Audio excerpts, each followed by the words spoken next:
Hi friends, मैं हूं आफ्ताब अंसारी और आप देख रहे हैं द इंडियन लीगल नेटवर्क। दोस्तों, आज के इस लेक्चर में हम डिस्कस करने जा रहे हैं न्यूसेंस के बारे में। न्यूसेंस का मतलब होता है, इसका अर्थ होता है बाधा, उपद्रव या फिर रुकावट। ये मुख्य रूप से दो प्रकार के होते हैं, पब्लिक न्यूसेंस और प्राइवेट न्यूसेंस। तो दोनों को एक एक करके हम डिस्कस करते हैं। सबसे पहले हम जानते हैं पब्लिक न्यूसेंस, जो कि लॉ ऑफ क्राइम का पार्ट है। इसमें क्या होता है, जो पब्लिक न्यूसेंस है वो किसी भी तरह की चोट, जब जो अपराधी होता है उसके माध्यम से एक जन समूह को, ठीक है, कोई चोट पहुंचती है, हानि होती है या फिर क्षति पहुंचती है, तब उसको कहा जाता है वो क्या हो रहा है, पब्लिक न्यूसेंस कर रहा है। पब्लिक न्यूसेंस साधारण तौर पर जो राज्य होती है उसकी और जो अपराधी होता है उसके, इन दो लोगों के बीच का मामला होता है। कोई स्पेसिफिक पर्सन उस अपराधी के अगेंस्ट याचिका दायर नहीं करता, क्योंकि जो वो अपराध कर रहा है, ठीक है, या जो जिस तरह की वो रुकावट पैदा कर रहा है, जिस तरह की वो हानि उत्पन्न कर रहा है, उससे एक जन समूह को अगर नुकसान हो रहा है, तभी वो पब्लिक न्यूसेंस होगा। उदाहरण के लिए एक बाद में बता दूंगा, एक छोटा सा एग्जांपल लूंगा जिससे आपको बहुत अच्छे समझ में आएगा कि सपोज करिए एक एमसीडी वाला है, ठीक है, एक एमसीडी का डिपार्टमेंट है, वो आपके इलाके में आया, ठीक है, उसने नालियों को साफ करा। नालियों को साफ करने के बाद उसने जो कूड़ा निकाला, उस कूड़े को आपके मोहल्ले में बिखेर दिया, उसको उठा करके लेके ही नहीं गया, ठीक है, और डेली आ रहे हैं, नाली साफ कर रहे हैं, ठीक है, और आपके घर के पास कचरा जमा कर दे रहे हैं और उस कचड़े को लेके ही नहीं जा रहे। तो इससे क्या हो रहा है, वहां पे पब्लिक न्यूसेंस जनरेट हो रहा है, ठीक है, क्योंकि जो भी वो डिपार्टमेंट कर रहा है या फिर जो भी वो नाली, जो भी कार्य कर रहा है, जो भी व्यक्ति वो ऐसा काम कर रहा है, वो एक स्पेसिफिक पर्सन के लिए नहीं कर रहा है, उससे पूरी सोसाइटी को इम्पैक्ट पड़ रहा है, पूरी सोसाइटी उससे परेशान हो रही है, क्योंकि उस कूड़े से आने जाने में लोगों को परेशानी हो रही है, तरह तरह की बीमारी उससे उत्पन्न हो रही है, ठीक है। तो ये हो गया पब्लिक न्यूसेंस, ठीक है, इसी को हम कहेंगे पब्लिक न्यूसेंस। और इसमें पूरा एक जन समूह आ रहा है, तो ये जो इसमें याचिका होगी वो जन समूह के हित के लिए होगी, एक स्पेसिफिक पर्सन के लिए नहीं होगी, ठीक है। अब देखते हैं लॉ ऑफ क्राइम यानी आईपीसी की धारा 268 पब्लिक न्यूसेंस के बारे में क्या कहती है। वो ये कहती है कि जब कोई व्यक्ति कोई पब्लिक न्यूसेंस का दोषी होता है, यानी लोक उपद्रव का दोषी होता है, वो ऐसा कार्य करता है या किसी ऐसे अवैध कार्य में का दोषी होता है जिससे जो पब्लिक होती है या जो जनसाधारण जो उसके आसपास रहते हैं, ठीक है, उनकी संपत्ति का अधिभोग रखते हो या फिर सामान्य क्षति, संकट या क्षोभ कारित हो, ठीक है, या जिससे उन व्यक्तियों का जिन्होंने किसी लोक अधिकारी का उपयोग में लाने का मौका पड़े, क्षति, बाधा, संकट या क्षोभ कारित होना जरूरी हो। कोई सामान्य लोक उपद्रव यानी कि पब्लिक न्यूसेंस इस आधार पर माफी योग्य नहीं है कि उससे कुछ सुविधा या भलाई कारित होती हो, ठीक है। अब हम यहाँ पर थोड़ा सा और आगे चलते हैं और देखते हैं इसकी जो रेमेडीज हैं, हम कहाँ कहाँ पर इसकी रेमेडीज प्राप्त करते हैं, ठीक है। उसके बाद हम इसमें कुछ केस लॉज देखें जिससे आपको बहुत अच्छे से ये समझ में आ जाएगा। तो जो भी पब्लिक न्यूसेंस होता है उसकी जो रेमेडीज है वो हमको आईपीसी का जो चैप्टर 14 है उसका सेक्शन 268 जो हमने अभी रीड करा था उसमें प्राप्त होता है। फिर summary proceeding under section 133 to 144 of CrPC, remedies under special and local laws. इन तीन तरह से हम रेमेडी प्राप्त कर सकते हैं पब्लिक न्यूसेंस के अंदर। लैंडमार्क केस है के रामकृष्ण बनाम केरल राज्य। दोस्तों, इसके माध्यम से आपको और अच्छे से समझ में आ जाएगा कि पब्लिक न्यूसेंस क्या होता है। इसमें क्या हुआ, जो न्यायालय है उसने ये बताया कि जो तंबाकू है, ठीक है, वो और जो सार्वजनिक धूम्रपान है, जो स्मोकिंग हो गई, तंबाकू हो गया, वो किसी भी रूप में सार्वजनिक न्यूसेंस का गठन करने की घोषणा है, ठीक है।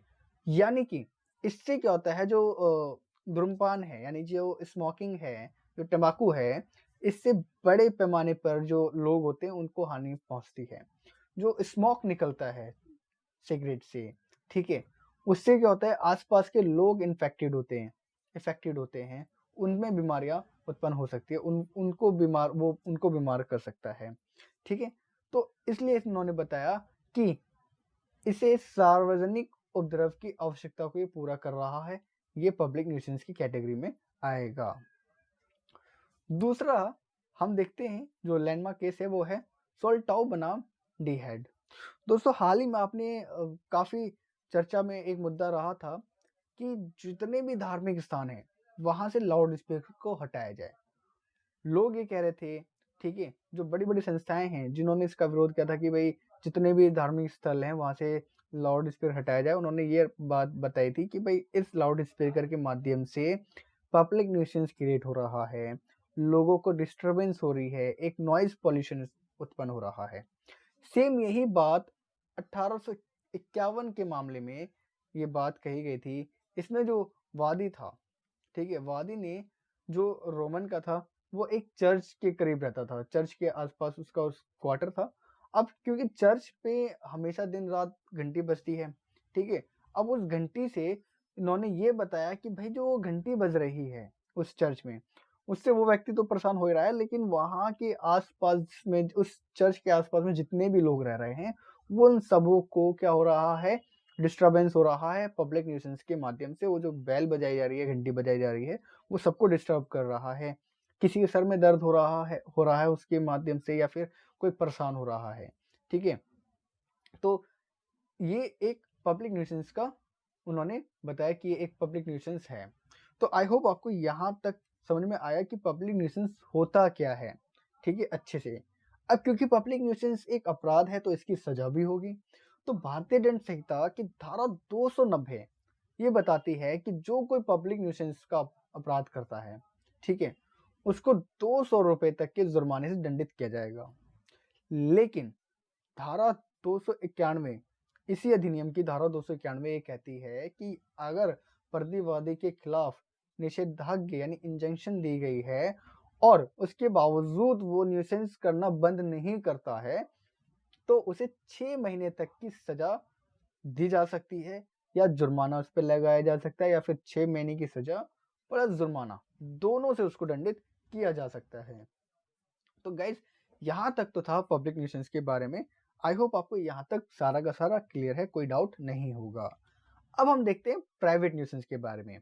दोस्तों प्राइवेट न्यूसेंस यानी कि जब किसी एक व्यक्ति को, ठीक है, या फिर एक किसी निजी व्यक्ति को प्रॉब्लम किया जाए, उसको परेशान किया जाए, यानी कि जब किसी विशेष व्यक्ति की संपत्ति अधिकारों के संबंध में एक गैर कानूनी हस्तक्षेप होता है, ठीक है, तो यह अधिनियम एक निजी न्यूसेंस यानी एक प्राइवेट न्यूसेंस का गठन करता है। इस प्रकार जो प्राइवेट न्यूसेंस होते हैं वो दो कंडीशन पर आधारित होते हैं। पहला है जो प्लेंटिफ है उसकी संपत्ति को शांतिपूर्ण कब्जे में हस्तक्षेप करे, ठीक है, हस्तक्षेप होना चाहिए, पीसफुल हस्तक्षेप होना चाहिए, इंटरफेयर होना चाहिए। दूसरा, हस्तक्षेप गैर कानूनी होना चाहिए, यानी कि जो न्यूसेंस है, न्यूसेंस के अकृत्य के किसी भी बचाव को संतुष्ट करना चाहिए, संतुष्ट नहीं करना चाहिए। ठीक है, अगर ये दो कंडीशन फुलफिल होती है तब वो क्या होता है, प्राइवेट न्यूसेंस होता है।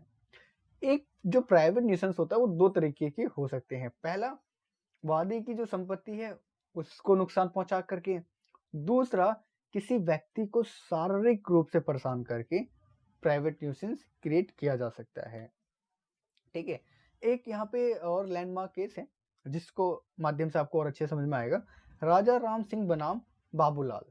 इस केस में जो प्रतिवादी है वो एक व्यापारी था, ठीक है, और उसका जो व्यापार था वो ईंटों का था, ईंट के उपकरण वो बनाता था जिससे काफी सारी धूल मिट्टी उड़ती थी, शोर शराबा होता था। अब जो उसकी जो दुकान थी वो एक डॉक्टर की क्लिनिक के सामने थी, ठीक है। अब इसमें क्या होता है, जो डॉक्टर साहब हैं भाई वो तो परेशान होती है।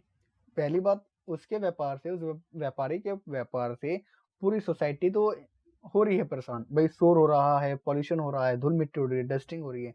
पर क्योंकि वो क्लिनिक के जस्ट सामने ही उनका वो काम करता था, ठीक है, तो उससे क्या होता था, वो डॉक्टर साहब के यहाँ पे जितने भी पेशेंट आते थे उनको परेशानी होती थी, उनका ट्रीटमेंट नहीं हो पाता था सही ढंग से। इसी वजह से डॉक्टर साहब ने ये बताया कि भाई ये जो कार्य कर रहे हैं इसके माध्यम से हमें नुकसान हो रहा है। यहाँ पे जो भी पेशेंट आ रहे हैं, उनका जो इलाज है वो सही तरीके से नहीं हो रहा है, वो उनके लिए हानिकारक है। ठीक है? अब चूँकि बड़ी संख्या में लोग शामिल थे, ठीक है? वादी कृत्य ने एक सार्वजनिक जो न्यूसेंस था, जो पब्लिक न्यूसेंस था, उसका गठन किया। लेकिन अदालत ने प्रतिवादी के खिलाफ निषेधाज्ञा जारी की और वादी को विशेष हर्जाना दिया, क्योंकि जो इसमें हो रहा था, डिस्प्यूट हो रहा था, उससे उनको काफ़ी ज़्यादा प्रॉब्लम हो रही थी। ठीक है? तो आई होप आपको यहाँ तक तो क्लियर हुआ और पता चला कि भई पब्लिक न्यूसेंस क्या होता है और प्राइवेट न्यूसेंस क्या होता है। अभी भी अगर कोई डाउट है, तो प्लीज़ आप मुझे कमेंट करके ज़रूर बताएँ। आपको क्या चीज़ समझ में नहीं आई, मैं उसको ज़रूर बताऊँगा। कोई टॉपिक अगर आपको लगता है कि हाँ, इस पे वीडियो बनानी चाहिए, तो आप वो टॉपिक मुझे कमेंट करके बताएँ, उस पे भी वीडियो बनाई जाएगी। बस आपसे एक छोटी-सी रिक्वेस्ट है कि आप वीडियो कंप्लीट हो गई है, अब आप मेरे इस चैनल को प्लीज़, प्लीज़, प्लीज़ सब्सक्राइब कर दें। वीडियो को लाइक ज़रूर करें, दोस्तों के साथ ज़्यादा से ज़्यादा शेयर करें, सपोर्ट करें मेरे इस चैनल को और कमेंट करके बताएँ आपको कैसी लगी मेरी वीडियो। तो मिलते हैं नेक्स्ट वीडियो में एक नए टॉपिक के साथ, तब तक बने रहें आप हमारे साथ। Thank you so much.